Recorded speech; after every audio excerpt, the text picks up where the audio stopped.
elders, parents, grandparents, and teachers. Unsa daw gingan respect ang elders? Kinsa ang elders? Kanang grandparents and teachers. Every time makakita og teachers, unsay buhaton? Mo bless. Every time makakita og lola and lolo, unsay buhaton? Mo bless. Every time makakita og kanang sa inyong parents, magunsa, unsay buhaton?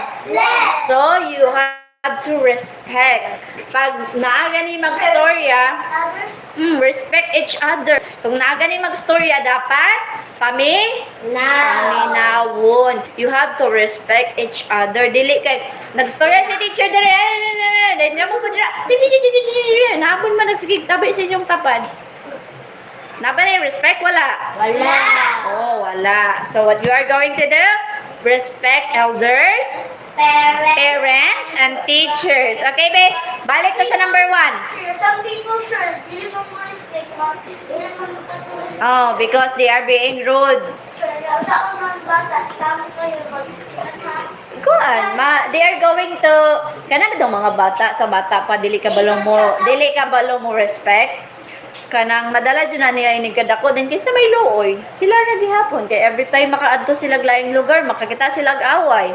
Kay because they don't have respect. Oh, kinsay looy? Sila ra gihapon ang mga tawo nga dili mo respect.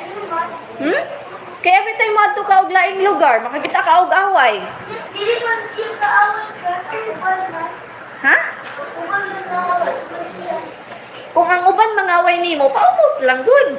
Ayaw lang sukol good food kay pasaday lang na sila kay sila ra ang kuanon ni God, sila ra ang paninglo ni God. Si Lord dry magkuan nila, si Lord dry bahala nila.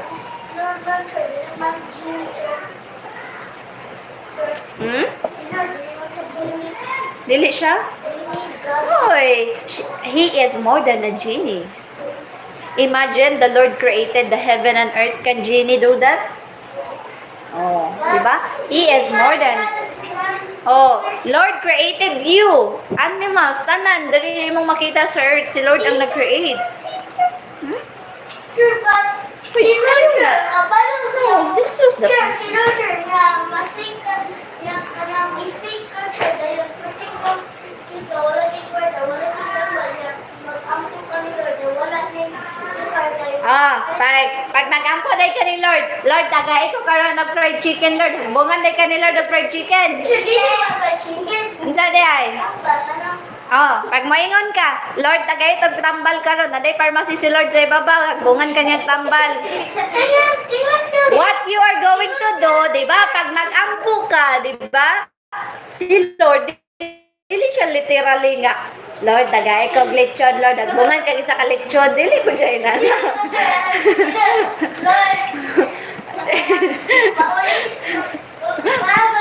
Lord, gusto ko ang PSP, Lord. Agbungan ka, niyang mahulugan ka. Amin ka, Lord, gusto, dagay kong daghang kwarta, Lord. Agbungan ka niyang tinang piso, mahulog sa imuha, mabuhay ka.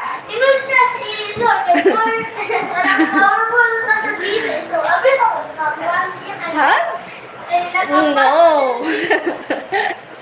Isod ba bayan ka? Lord, dagay ko ka ng 1 million, Lord. Agbungan ka ni Lord, tinang piso, makadaog ka.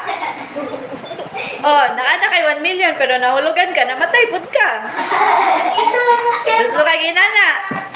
Mana si Lord gusto, di kag 1 million na, hagbungan tigag din piso. Sulod na sa balay. Ha? Sulod na sa balay. Sulod sa balay. Niya sa imong tungod man, kay powerful man siya. Sa imong tungod man niya ipahulog, kay powerful man siya. Niya gusto mo ginana. Ako is smart. Si God, pag mag-pray ka, Lord, kanang tagay ko ginana, Lord, dili na siya literally nga, mudunol ni mo, dara makin, ang fried chicken makin. Dili siya literally nga mo, ana. Di ba? Hoy, makin, paminaw.